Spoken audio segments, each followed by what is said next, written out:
Hello, students. Today we're going to talk about what I like to call minding the gap. That's where G, A, and P stand for genre, audience, and purpose in academic writing. These are three factors you need to always be thinking about.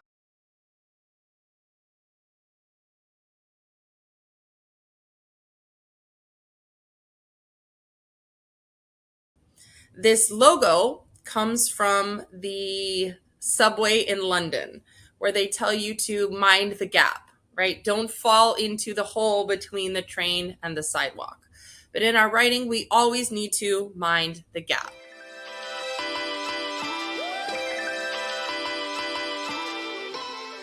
So as we're thinking about these three concepts of genre, audience, and purpose, let's look at 5 different examples of how the same topic of the TV show The Mandalorian is handled in 5 different publications. So we're going to look at Wikipedia, a Wired magazine article, an Ebony magazine article, a People magazine article, and a Cosmopolitan magazine article. So as we take a look at our Wikipedia page, I want you to just make some observations. What do you see here? What do you notice?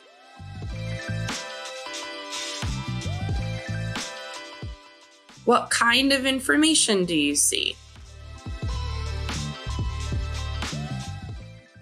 How is it laid out?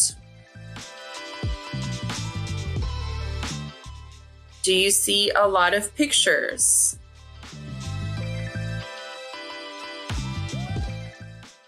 Do you see a lot of hyperlinks?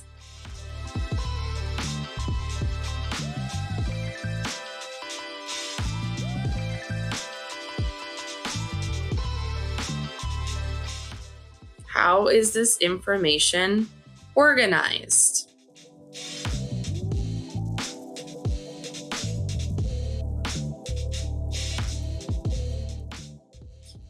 So as we're scrolling through this page, you were probably able to observe a few things. One, there's not a lot of pictures here. It's a white page. We see lots of writing, and we see a lot of hyperlinks. Very few pictures. Notice we have different sections. So we have our main topic, our article title here, and within that, we have all of these different sections: premise, different episodes, the casting characters, the production, themes, release. And we see a lot of tables that are just full of information. So what does this tell us? This tells me that if I want to get some facts, some basic facts about The Mandalorian, I might want to come to the Wikipedia page. And I'm going to be able to see those basic facts there. Now, let's shift over to something that's more of a publication. So I'm sure we've all heard of People magazine, right? So this is the website that pertains to People magazine. And you can see that the headline is Lizzo and Jack Black team up as a queen and a king in The Mandalorian. And we have pictures of them right at the top. And notice we don't have a ton of writing here. We've got some big pictures at the top. We have an Instagram post from Jack Black and Lizzo. Here's some more information. Notice we have a lot of related links and things like that. But overall, it's a pretty short story, and there's way more pictures in it than we saw in the Wikipedia page. A lot more pictures, and some links. Okay, so that's interesting to observe. Thinking about why does the Wikipedia page look different from the People magazine page? Now let's take a look at the Wired magazine article. So Wired magazine, you can tell, is probably focused on science and science issues, right? When we think of the word wired, we think of computers, we think of electricity. And here, our article title is The Physics of Mandalorian Jetpacks. Hint, they aren't jetpacks. And as we scroll through, we can see this was written on Star Wars Day, and it's time to figure out how these iconic flying machines actually work. We have an image here. And as we scroll, we're seeing some different sections, a jetpack versus a rocket. Then we have an explanation of what rocket thrust is. What about the gravitational field? Lots of questions here. Notice we had one picture from the show right here at the top, but the rest of this, not a lot of pictures. It's a lot of information. Here's a scientific illustration here. Some more scientific illustrations. Looking at some mathematical equations, looking at rocket fuel consumption. And then we've got a lot of links on Star Wars physics at the bottom. Different, very different from what we've seen. Not even a picture of a celebrity in here, right? Wild. Now let's take a look at an Ebony magazine article. This is May the 4th be with you, also written on Star Wars Day this year. 6 Black celebs who are part of the Star Wars empire. And this is sort of a list article. So notice we have James Earl Jones, who played Darth Vader. We have Billie Dee Williams, who played Lando Calrissian. Samuel L. Jackson, who played Mace Windu. John Boyega, who played Finn. Now we're getting to some more of the recent movies. Lupita Nyong'o, who plays Maz Kanata. And of course, Lizzo, who we saw in the previous article. Not a lot even about the Mandalorian specifically, right? We know Lizzo was in the Mandalorian, but the rest of these are sort of just in the Star Wars universe. But this article came up when I Googled Ebony Magazine and the Mandalorian. Let's look at one more article just to really drive this point home. This is an article from Cosmopolitan magazine. And notice it starts with a huge screen-spanning picture of the star of the Mandalorian, Mr. Pedro Pascal. And underneath is our headline, an ode to Pedro Pascal, a god amongst men. It's Pedro Pascal's world, and we're just living in it. And notice we have some writing here, but we've also got another picture of the star. Here's another picture of the star from Disney. Here is a Instagram post. Here's an Instagram post from Pedro Pascal's actual Instagram. And here is some tweets that he posted from his official Twitter account. So obviously just a lot of love, a lot of images, a lot of engagement from Pedro Pascal. And then this is a video of him that you can click on and watch. So each of these articles is really quite different, right? Well, why is that? So one way to explain some of these differences is thinking about the gap, the genre, the audience, and the purpose of the writing. So when you go to Wikipedia, of course, none of you would ever get your information but Wikipedia. But let's pretend that in the rare scenario that you or someone you know is visiting Wikipedia, what do you go there for?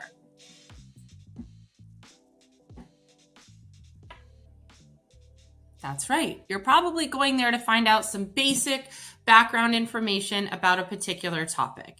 And that's what we see here in this article. We've got a lot of really clear organization. We've got a lot of just informational text, a lot of hyperlinks, things that we can click on. And we don't have a lot of images because that's not what you come to Wikipedia for, right? If you wanted to see images of something, you might go somewhere else. Now let's think about People magazine. Who is buying and reading People magazine? Who is the audience of People magazine?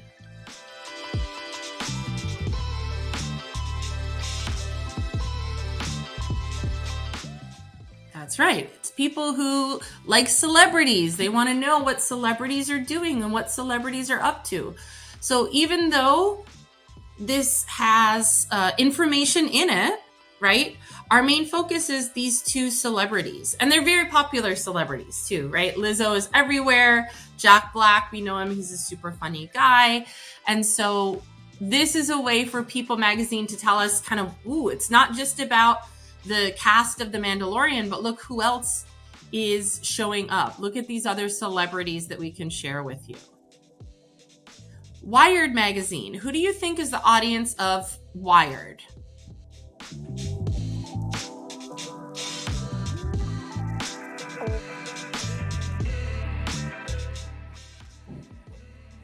That's right. Wired is probably read by people who are interested in science, people who are interested in scientific topics. And if we look, we can see that there's different sections like artificial intelligence, climate, games, jobs, gear, ideas, science. So there's all these sort of scientific or technologically focused topics.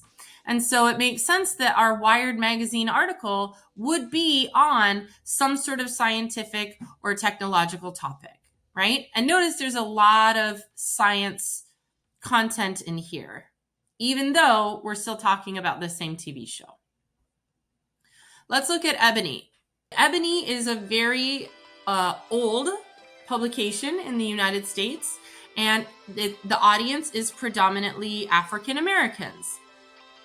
So it makes sense when we think about it that way, that this article would be a take on Star Wars that brings in Black celebrities, right? Who are the people who are reading Ebony magazine? Black people. Who do they probably want to read more about? Black actors. Where is my space within the Star Wars universe? Well, this article attempts to do that by appealing to the audience and creating a story about something they would want to read about. Keeping that same idea in mind, think about Cosmopolitan magazine, right? Cosmopolitan, for anyone who doesn't know, is a magazine written for young women, usually ages 18 to about 35 years old. You can even see at the top we have celebs, love, beauty, fashion, and body. Those are sort of the areas of this magazine, right? So what do young women want to read about? Well, they probably want to read about a handsome celebrity. And we see this huge picture at the top. Notice it's the actor in the show, but he's not wearing the outfit. We don't even see any indicator that this is related to Star Wars in any way. We don't see baby Grougu. We don't see him in the Mandalorian outfit. We just see the celebrity. And then we get this opinion piece, and all of our embedded content is more about this particular celebrity. Why is that? Again, they are appealing to their audience. They're appealing to what young women who read Cosmopolitan magazine might be interested in and might want to see, which typically is not an article about Star Wars.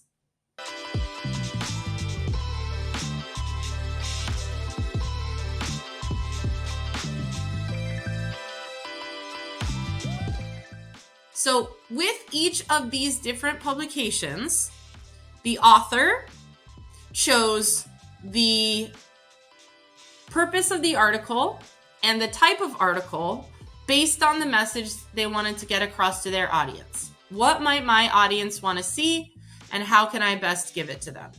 And we do the same thing in writing.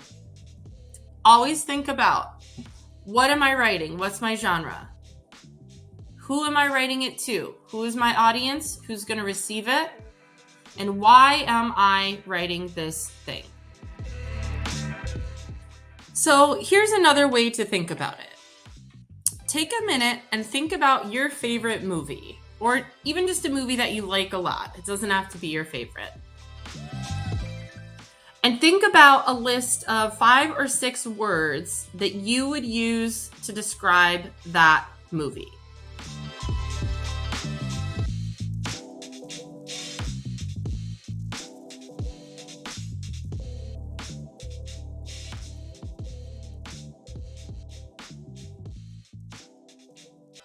Now that you've got that list of 5 or 6 words, I want you to think about a different movie. Maybe if you thought about a sci-fi movie before, now you want to think about a romantic comedy. Or if you thought about a documentary before, maybe now you want to think about a fantasy movie. And think about 5 words that describe this new movie.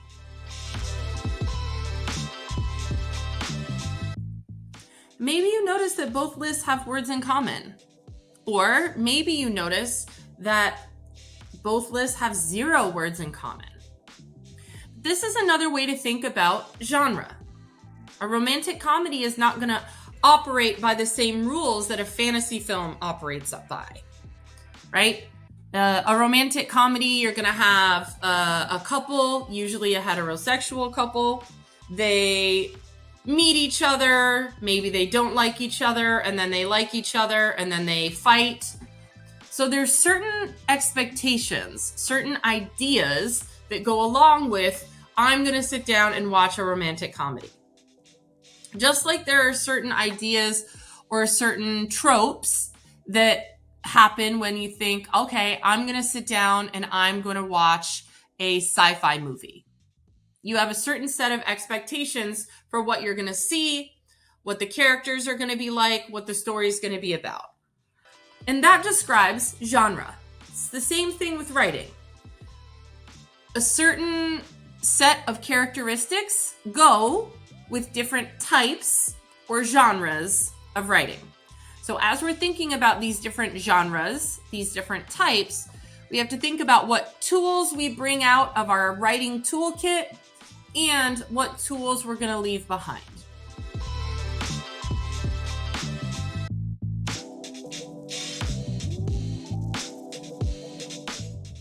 Now we're going to shift our focus and think about the audience. How would you describe your favorite movie to your abuelo or your abuela? How would you describe it to your best friend?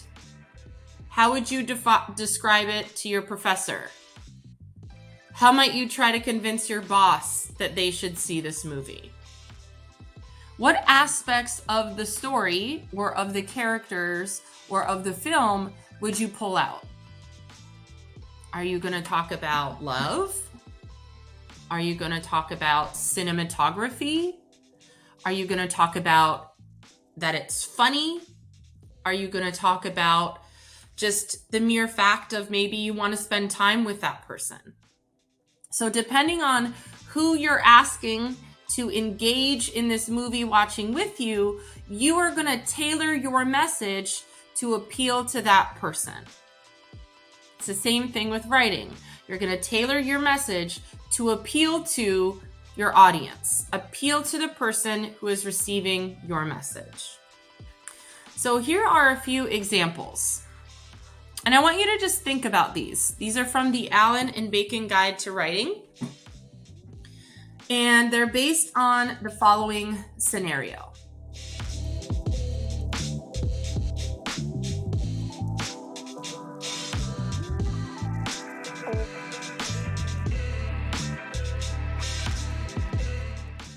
So, armed with all of this information, let's pretend that you're an intern for the district's member of the U.S. House of Representatives, and she asks you to write a well-documented argument recommending the position she should take on gun control issues. So think about, what's your genre here? What is the type of writing that you're doing? Who is your audience? Who is receiving this writing? And what is your purpose? Why are you doing this writing?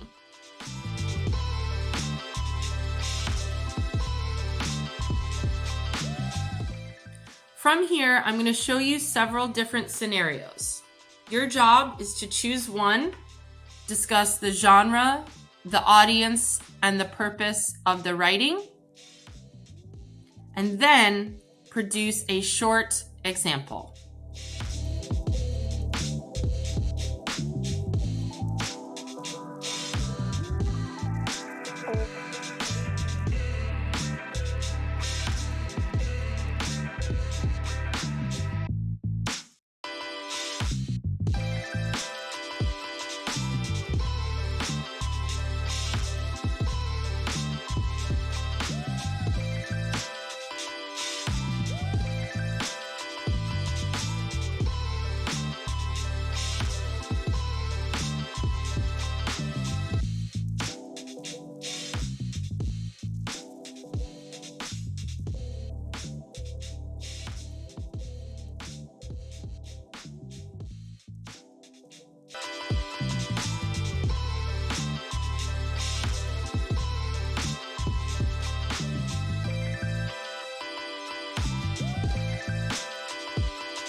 Now I want you to think about your poem and your upcoming essay.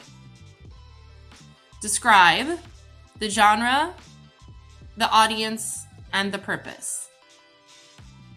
Then, describe specifically what you should do to appeal more clearly to them.